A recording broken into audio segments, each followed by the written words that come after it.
We do have some breaking news into CNN. Despite bipartisan criticism, the Pentagon says it has accepted that Boeing 747 jet from Qatar and that President Trump will use it once it has been modified. Trump has been pitching this as a replacement to Air Force One.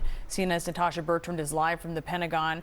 Natasha, what are you hearing? And talk about some of the various concerns about the president taking this plane.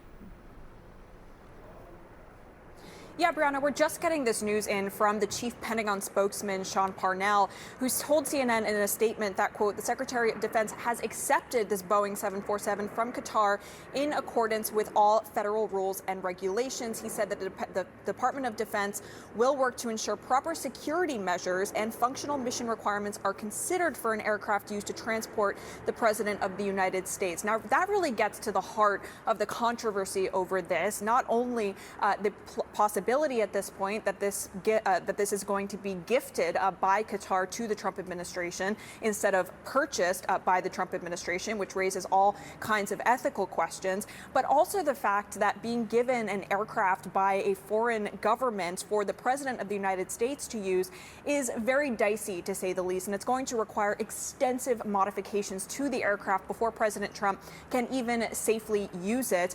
And to that end, the Air Force did tell us in a statement that they're preparing to award a contract to a contractor, to a defense contractor, to begin the modifications on this aircraft that will be necessary before President Trump can use it as a kind of temporary Air Force One.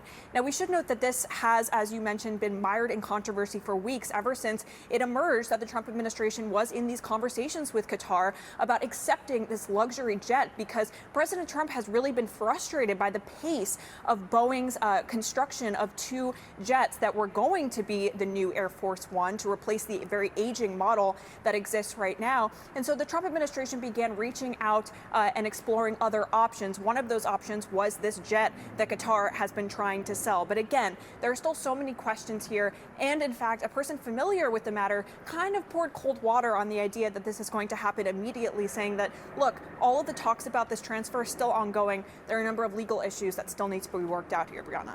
Yeah, and to get it in operational shape to be an Air Force One will take considerable time and expense. We'll see that. Natasha Bertrand from the Pentagon, thank you so much.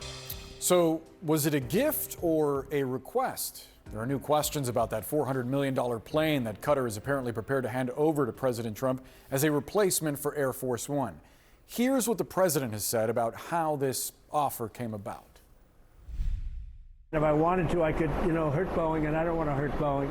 But they are very late with the plane, and Qatar heard about it, and he's a great leader.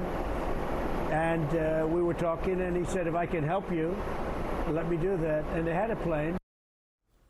So Qatar heard about it. The president's narrative on how all of this happened is now in dispute because 4 sources familiar with the discussions tell CNN that it was actually Trump's team that first approached Qatar about acquiring a 747 that could be used as Air Force One. CNN Chief National Security Correspondent Alex Marquardt joins us now with the details. What are these sources telling us? So, as you heard there from Trump, in his telling, it's Qatar that came to him with this offer. What we've actually been told is Trump came into office in January, and not long after that, the Pentagon went to Boeing asking for an update on the new Air Force Ones that are expected in the near future. There are 2 of them. They were told that they wouldn't be delivered until 2027. You can hear there President Trump rather impatient. So what Boeing did was present the Pentagon with a list of planes that could work as a substitute, and that Qatari plane was on there. And so the Pentagon, with the White House's backing, went to Qatar and said, we're willing to consider buying this. And the Qataris said, well, we're willing to consider selling this to you.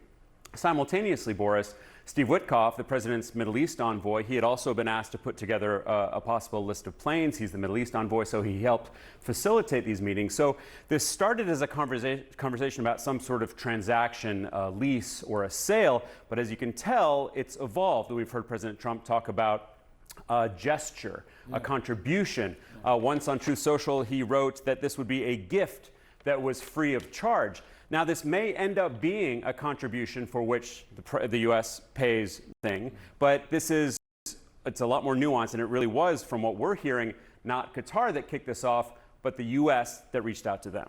Theoretically, U.S. taxpayers would be paying something to retrofit this thing because there are security concerns. It would have to be taken apart and put back together. What would be the timeline for all of this? Not just something, but quite a bit, and it could be several times the actual value of the plane. We've spoken to current and former officials who have said that this could take as much as 2 years to overhaul this plane. They essentially have to strip it down to the bones to make sure that there are no listening devices or other security threats on there. Then they have to rebuild it. They have to put all the technical and security specs on there that would be required of a presidential plane. You'd have security, law enforcement, spy agencies involved in rebuilding this. So that could take up to 2 years. It could take many times the value of the plane. We believe the plane's worth around $200 million. It's been reported around 400. So it could take a long time, a lot of money, which may end up not being worth it. So this deal, we're told, still being hashed out. It would be the Qatari Ministry of Defense that would be giving or selling it to the U.S. Defense Department,